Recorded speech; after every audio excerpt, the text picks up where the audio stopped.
Winter in Canada can be long, dark, and very cold, but it's also beautiful, peaceful, and full of amazing activities that you can enjoy.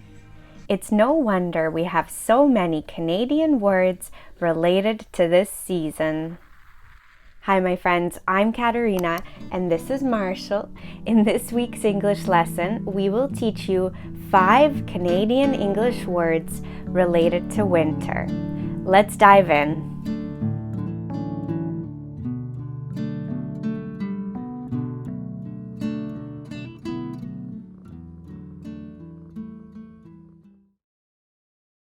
Number 1, snowbird. A snowbird is a person who is typically retired, who migrates from colder areas of Canada to warmer areas south, like for example, Florida.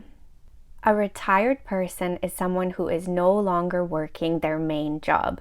The standard retirement age here in Canada is 65 years old, but this of course can vary due to personal circumstances. For example, my grandparents are snowbirds. They go south every winter to escape the cold. This term began appearing in the mid-20th century, referencing birds that migrate south during the winter, inspiring Canadians to do the same. Some bird species that migrate south are the Canadian geese and snowy owls. When I retire, I think I want to be a snowbird. Number 2, toque. In Canada, the term toque refers to the specific knit hat that is worn during the winter. This hat is very warm, perfect for cold weather. Some toques might have a pom-pom while others don't. I found kind of different definitions of toque online, but the most consistent definition is a brimless hat. The brim is the part of the hat that sticks out and gives us protection from the sun. So a toque does not have a brim. For example, don't forget your toque. It's freezing outside. The term toque originates from the French word for hat and has been used in English since the 1500s. Number 3, Chinook. A Chinook is a warm, dry wind that occasionally blows down the eastern slopes of the Rockies and significantly raising the temperature in the winter. The Chinook winds are most common in central and southern Alberta. These winds can cause a sudden and significant raise in temperature, melting all the snow and creating beautiful sunsets and sunrises. For example, thanks to the Chinook, it felt like spring in the middle of January.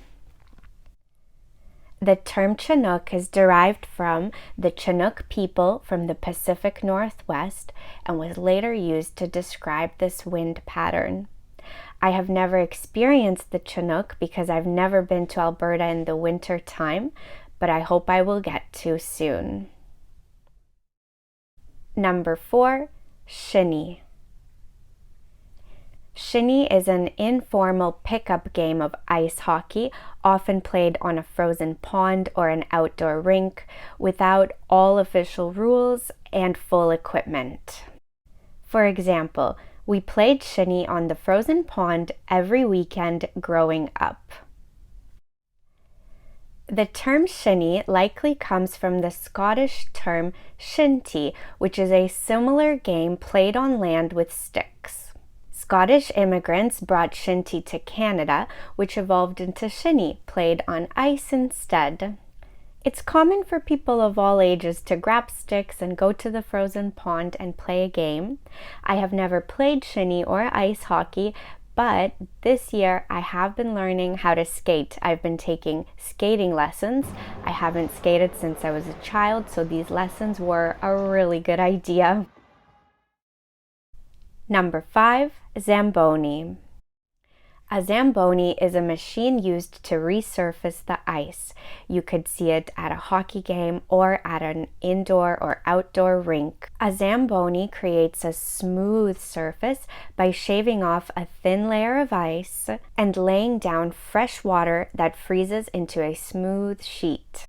For example, the game paused while the Zamboni resurfaced the ice. The Zamboni was invented by Frank Zamboni, an American engineer and ice rink owner in the 1940s. His machine revolutionized ice resurfacing, and very large rinks could be resurfaced quickly and efficiently. Zamboni is actually a trademarked brand name belonging to the Zamboni company, but now it's commonly used to talk about any ice resurfacing machine. It's just become the word that people use, just like Kleenex is used for tissues and Q-tips is used for cotton buds. Those are all examples of brand names that have now become part of our everyday language.